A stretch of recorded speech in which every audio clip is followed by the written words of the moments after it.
I started it and then I got really busy. Yeah. And I'm trying to like bank 6 episodes before and just release. I like the season Smart thing. So. Cool. You ready to groove? Dude, whatever. Awesome. Garrett Langebartels. Langebartels. Yep. You're a producer, engineer, recording engineer, woodworker, guitar maker.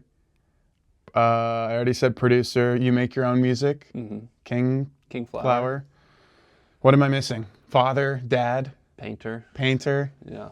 You have a long list of stuff. Of all the things I Gardener. You were setting up wood earlier. It's impressive. Yeah. Of all the things I mentioned, what kind of comes to your mind first? Of like, just creatively, or like what takes up a lot of your time? Yeah, I was trying to. I always try and think about this because it's like inevitably the question that people ask you at a party is like, "What do you do?" Yeah. And I feel like, can I swear? Or no? Yeah. Okay. I feel like an asshole sometimes, and I'm like, "Well, I do," and then I'll talk for 5 minutes about the different things that I do.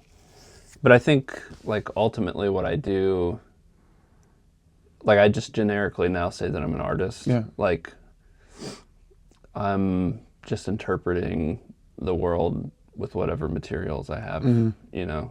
And there are certain skills that I've developed that like I feel like I can more fluently do that. Music is one, woodworking and painting, you know. Yeah. I feel like that's an adequate answer at a party too, because then it lets the other person decide like, oh, do I want to press further? Yeah. Or like, good. Yeah. Well, it's hard at a party sometimes. You feel like people are like, oh, he said a lot of things. I got to ask a lot of questions about that. And for me, it's like, it is more simple than just like, there, you know, like, I don't know, a project manager at a job is an accountant and a personnel manager and a logistics guy. You know, like, mine just all happen to be artistic things. We'll talk about the space we're in right now. Give yourself a little shout out on your business that you do. Yeah, this is probably my most lucrative thing that I do. Cool. You know, being an artist, you know, that's another reason I do so many things is I'm just like trying things and see what works financially and then funds the other stuff. But yeah, so this is NapTimeRecordings. It's a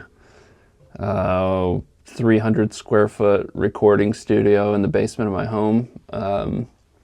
I built it out about 5 years ago and really spent the first year kind of like honing it and like just getting a basic idea of the craft. I had very few paying clients. I was making records for friends and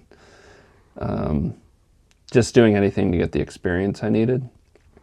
And then I did an online like alternative recording education program and music business program through mastering.com. And that's kind of where I developed a lot of the like technical skills to be able to master and mix better. The engineering side of it I knew pretty well already, just from being around it for my whole life. And all of that has kind of funneled into this space where I predominantly, although not exclusively, but predominantly work with singer-songwriters to build out their records, you know. And I kind of say, like, whatever you need me to be, I'll be that. And if I can't do it, I have people that can do it. You know? That's cool. So I kind of facilitate the making of records. Nice. And you have a network of people that you've accumulated over the last couple of years. Yeah. So when someone like me comes in and has like a loose idea for a record, which is why I'm here, you know exactly who to call or how to do it. Yeah. Which is an incredible strength. Yeah. Yeah, I have, you know, 3 or 4 drummers. I have, you know, I don't record. I've recorded drums on maybe like 2 songs in the last 5 years. But I think drums are too important not to have somebody that knows what they're doing record them. So if it's not very simple, I have 4 or 5 drummers I can call. I've got, you know, but for the most part, like, I grew up playing blues. I always have written like folk songs, and I've played in indie rock bands, and I'm played bass in a metal band, and I love hip hop. So I have like a very broad base of musical like flavoring, and so I feel like I can make something interesting in most genres. You know, with exception to like maybe some more technical ones like jazz or something. Yeah. But I have no experience with jazz. Yeah. But I have a lot of respect for it. I can play along to jazz, but I don't know how to write it really, you know. So yeah, I work off of what interests me, what ideas sound interesting to me. So I don't say yes to everything.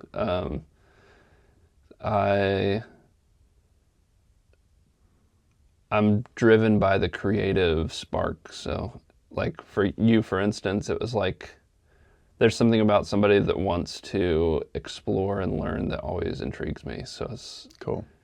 It requires a certain amount of like openness and willingness to kind of submit yourself to the creative process. And I appreciate you giving me the space to like do whatever. Yeah. That's one of the first things I asked for, but you just want to text ahead of time like, all right, what are you thinking about today? Because like I came to you without much of a vision for my project, and that's growing in my free time. But yeah, I guess I'm just saying thanks for letting me come here and just kind of be a kid on the playground. Well, and that's what I designed the space to be. You know, it's like everything is more or less plugged in, and if it's not plugged in, it can be set up in 10 to 15 minutes. Like if you go to a commercial space, you might be waiting for an hour to get set up. And I don't like my money or time wasted, so I try to make that consideration for the people that come in here. Cool. Well, in front of me, I got a couple of the guitars you've made over the years, right? Can I hand you one and you walk me through the process of what it's like to make one? Which of these do you have a preference? Doesn't matter, yeah. Let's go with this pretty girl. Yeah. So these are really, it's like a rack of prototypes because I've sold 2 or something, and mostly making them and just trying to see what I like about them, what I can improve on. You know, it's skill development still for me. Being a woodworker and being an instrument maker is like, it takes woodworking to a completely different level. Yeah. You got to be pretty precise. Extremely, yeah. Yeah, I mean, you're talking about hundredths of an inch. Yeah. You know, if you have it off, you know, by a few percentages of that, you end up with a guitar that isn't in tune. What tool do you use to get such a small, precise measurement? Very fine rulers. Lasers ever? No. I'm sure that people with built-out workshops have that type of thing. You know, like, I didn't at first, but now I have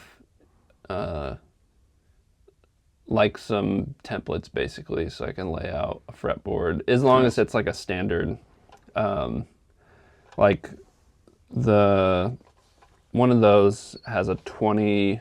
Yeah, that one has a short scale, so it's a 20.25 inch scale, which is not a normal thing. It was just like, honestly, I think it might have come from a mistake in the process where I was like, okay, I guess I gotta work with this. Scale length is like the bridge length to the nut, and that determines how far apart the frets are. So anyway, are these for sale? If anyone were to comment and ask for one? I could make you one, yeah. Those, I wouldn't, so these ones are all like, that one is sellable quality, I would say. The other one, that one in the middle is for sale technically. Okay. It's a cheaper price because it's a prototype. Gotcha. And then like this one and that one are kind of like 2 of my main studio tools. But I would be happy to make one if somebody wanted one. Awesome. Well, I'll keep that door open because, I mean, that's the point of these videos. Yeah. It's like loose advertisements. Yeah, that's fine.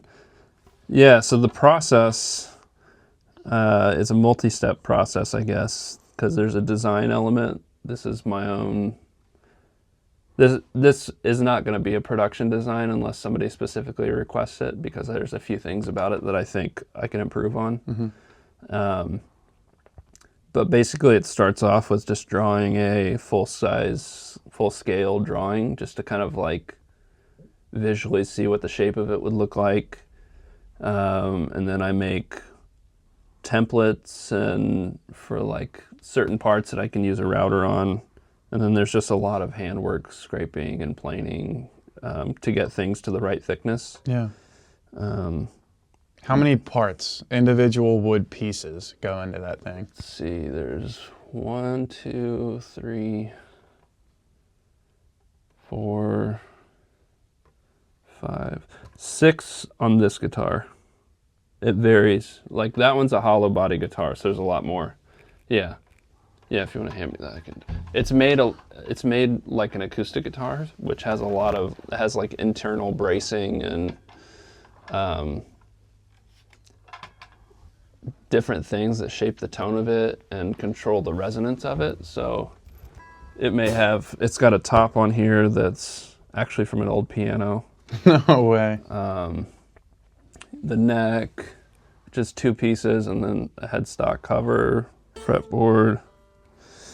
I made the bridge and then made this tailpiece, and it looks solid, but inside of it is all hollow and braced. So the sides are steam bent to get the shape. You know, I made this one is like ultra custom. So, will you play something? I don't know if you. Oh, you're real tight in there. So you can hear it has. I don't know what these mics can hear, but has quite a bit. It's pretty loud for an electric guitar. Yeah. And then I French polished it, which is the way I finished it, which is different. It takes a long time, but the feel of it is just as unique on this one in particular. A lot of guitars kind of get sticky when you're sweating, and this one just stays smooth. That's so nice. A French polish, yeah. Nice. It's a technique for finishing. Cool. Yeah, and then the thing with them is I believe in like regionality. So like I'm interested in the things that come out of a place. I think as a society we've become so transient. You know, it's like you move across the country for a job, and not that there's anything wrong with that, but you know, I grew up here, so I want to know the history from here. I want to know the good, bad, and the ugly. I want to know what materials grow in the ground here and how they impact the sounds and the art that we make. And so these guitars are made exclusively from wood, mostly from the city, if not the region. That's awesome. And they're inspired by the tradition of makers in the region. So in the 20s and 30s, there was a kind of a boom of electric guitar and acoustic guitar makers in the Midwest. And so a lot of the design elements are based off of things that those makers would have done for their guitars. That's sweet. I love how much attention to detail on the guitar and outside of the guitar, like the sourcing of that you pay attention to. It's really neat. I think it's rare. Yeah, I think that's the responsibility of an artist, is to pay attention. So I'm not the best business person because I'm an artist first. No, I understand. And so like the expression of what I'm making is more important than the amount that it makes me, or like, I don't know, the provenance of something. Like, oh, this wood is from Brazil, or, you know, there's something I have guitars with wood on them from Brazil too. But, I get your point. Fantastic, but, you know, that's my expression, is to tell the story of where I'm from, you know. That's cool. I think that's a really good segue into like how I want to close this interview. I try to ask everyone, like, as a creative, what is something you could say to people that watch this that may be a little more reserved or scared of taking a leap that you have? Just to any of the things you talked about today, how could you inspire any listeners to take a first step towards something you've done? Yeah, well, I mean, I think fundamentally creating requires a first step, and then next step. Yeah. And then the next step.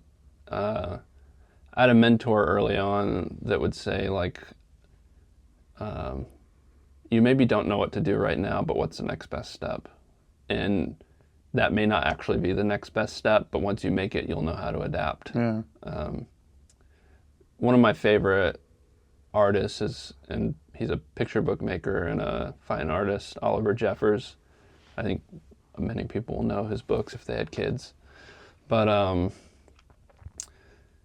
when my son was born, I decided, I'm tired of working in construction, and I want to be a full-time creative. I knew I had many things within me that weren't being developed, and that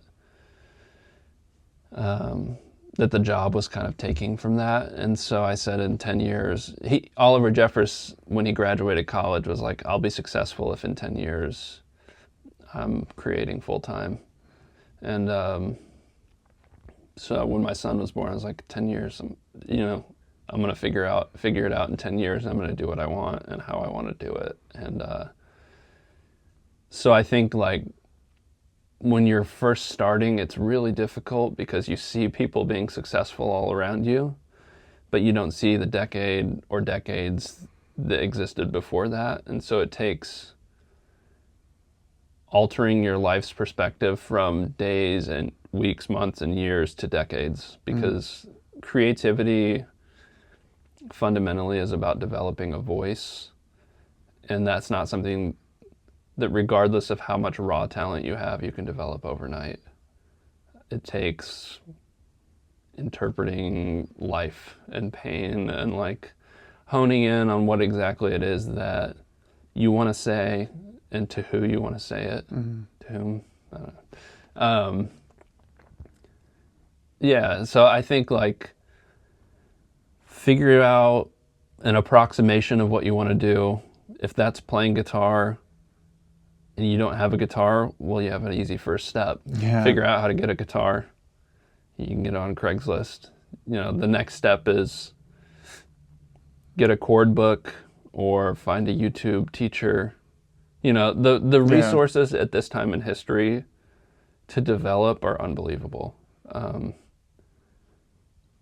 not much older than you, but I come from a time when if I had questions about things, the answer wasn't Google it was look in the encyclopedia or go to the library. Yeah. And I don't pine for that. I've learned multiple careers just off of the internet of watching videos. Yeah. And, not everybody has the, like, obsessive thing, but find a way to find somebody that can help you and then devote yourself to it. It's art is fundamentally a devotion. It's a craft. It's a philosophy, a way of life, a way of thinking, a way of interacting. When you cook dinner, don't cook dinner directly out of the book. Cook dinner artfully. When you put on your clothes in the morning, don't put on what you expect yourself to put on. Think about it differently. Not everything has to be the thing, but find multiple outlets because they all feed each other. That's cool. Well, thanks. Yeah. I appreciate it. That was awesome. For sure. I loved hearing you open up and talk about that stuff. That was really fun. Cool. Thanks for having me. Yeah. Thanks for having me.